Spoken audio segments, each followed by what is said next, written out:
Supreme court में कितने जज होते हैं? इनके अधिकार क्षेत्र क्या हैं? कार्य विधि क्या है? सुप्रीम कोर्ट के न्यायाधीशों का कार्यकाल क्या होता है? और इन सारे विषयों की चर्चा संविधान के किस अनुच्छेद में किया गया है? दोस्तों नमस्कार, मैं हूं राहुल शर्मा और आप देख रहे हैं राहुल शर्मा शो। आज हम इन सारे विषयों पर चर्चा करेंगे। जैसा आप जानते हैं कि भारत का संविधान की चर्चा को हम आगे बढ़ा रहे हैं और ये इसका 9वां एपिसोड है। इसके पहले वाला वीडियो हमने चर्चा किया मनी बिल, प्रेसिडेंट का वीटो पावर और यूनियन बजट के विषय में। तो अगर उस वीडियो को आपने नहीं देखा है तो जाकर जरूर देखें।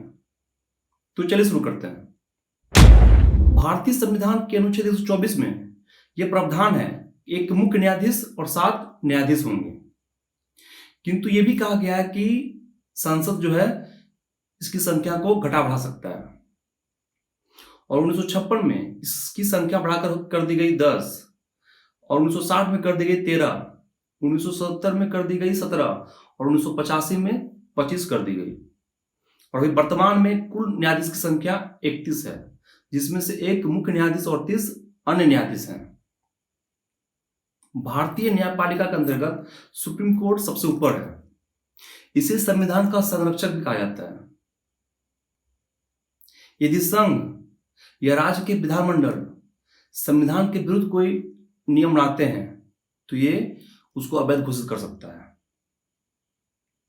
इसे मौलिक अधिकारों का संरक्षक भी माना जाता है। अब बात करते हैं सुप्रीम कोर्ट की कार्यविधि की।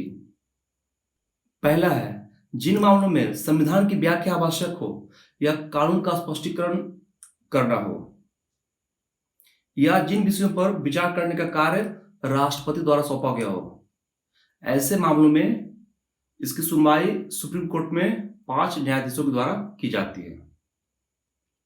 दूसरा है, सर्वोच्च न्यायालय द्वारा समस्त निर्णय खुले तौर पर किया जाता है।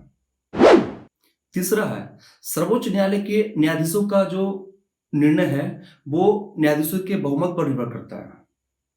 लेकिन अगर कोई न्यायाधीश उस बहुमत वाले निर्णय से अपना अलग निर्णय देना चाहता है तो वो दे सकता है। ये बात अलग है कि जो बहुमत वाला निर्णय है वही मान्य होगा। अब बात करते हैं जो सर्वोच्च न्यायालय का न्यायाधीश होता है उसकी नियुक्ति होती कैसे है। तो इसकी नियुक्ति राष्ट्रपति सर्वोच्च न्यायालय का जो न्यायाधीश होते हैं और उच्च न्यायालय के न्यायाधीश से परामर्श लेने के बाद करते हैं। सर्वोच्च न्यायालय में न्यायाधीश बनने के लिए क्या क्या योग्यता चाहिए। पहला है, वे भारत का नागरिक हों। दूसरा, वे एक उच्च न्यायालय या एक से अधिक उच्च न्यायालय में 5 वर्षों तक न्यायाधीश रहे हों या किसी उच्च न्यायालय में 10 वर्षों तक वकालत की हो। तीसरा, उसे राष्ट्रपति के मत में एक प्रतिष्ठित न्यायवादी होना चाहिए। एक बात मैं आपसे कहना चाहूंगा कि सर्वोच्च न्यायालय के न्यायाधीशों के लिए न्यूनतम एज नहीं रखी गई है कि कितना न्यूनतम एज होना चाहिए। अब बात करते हैं सुप्रीम कोर्ट में न्यायाधीशों का कार्यकाल क्या होता है। सर्वोच्च न्यायालय के न्यायाधीश तब तक अपने पद पर रह सकते हैं जब तक उनकी उम्र 65 वर्ष की ना हो। इसके पहले भी वो त्याग पत्र दे सकते हैं।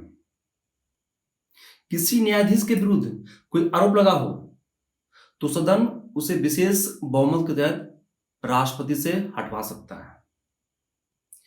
इसे महाभियोग और इंग्लिश में इम्पीचमेंट कहते हैं। अभी वर्तमान में जो चीफ जस्टिस हैं सुप्रीम कोर्ट के, उनका नाम एन.वी. रमना है, जो 26 अगस्त 2022 में रिटायर होंगे। न्यायपालिका की कुछ स्वतंत्रता है। पहला, न्यायाधीशों का रिटायर होने का एज निश्चित है। दूसरा, संसद सर्वोच्च न्यायालय का अधिकार क्षेत्र बढ़ा तो सकता है लेकिन घटा नहीं सकता। तीसरा, न्यायालय को अपना अपमान का दंड देने के लिए शक्ति प्राप्त है। अब बात करते हैं अनुच्छेद 131 की। अनुच्छेद 131 में सुप्रीम कोर्ट को प्रारंभिक क्षेत्र अधिकार दिए गए हैं। प्रारंभिक क्षेत्र अधिकार में ऐसे मामलों को शामिल किया गया है जो सुप्रीम कोर्ट के अधीनस्थ न्यायालय में, मतलब उसके नीचे वाले न्यायालय में उस मामलों की सुनवाई नहीं हो सकती है क्योंकि उसके अधिकार क्षेत्र में नहीं है। पहला है, भारत और एक या एक से अधिक राज्यों के बीच कोई विवाद उत्पन्न हो गया हो। दूसरा, 2 या 2 से अधिक राज्यों के बीच कोई ऐसा विवाद हो जिसमें वैधानिक अधिकारों का प्रश्न हो। दूसरा अधिकार जो दिया गया सुप्रीम कोर्ट को वो है अपीलीय क्षेत्र अधिकार। जिसकी चर्चा अनुच्छेद 132 से 154 में की गई है। इसमें 3 तरह का अपील की चर्चा की गई है। पहला है संवैधानिक अपील। यदि उच्च न्यायालय ये प्रमाण पत्र दे दे कि संविधान की व्याख्या से संबंधित कोई कानून का प्रश्न निहित है, तो ऐसे में अपील की जा सकती है। इसे ही संवैधानिक अपील कहते हैं। दूसरा है दीवानी अपील है। दीवानी अपील का मतलब चल अचल संपत्ति से जुड़ी अपील है। ऐसे मुकदमे जिसमें व्यक्ति के अधिकारों का हनन, व्यक्ति के संपत्ति का हस्तांतरण या अधिकार,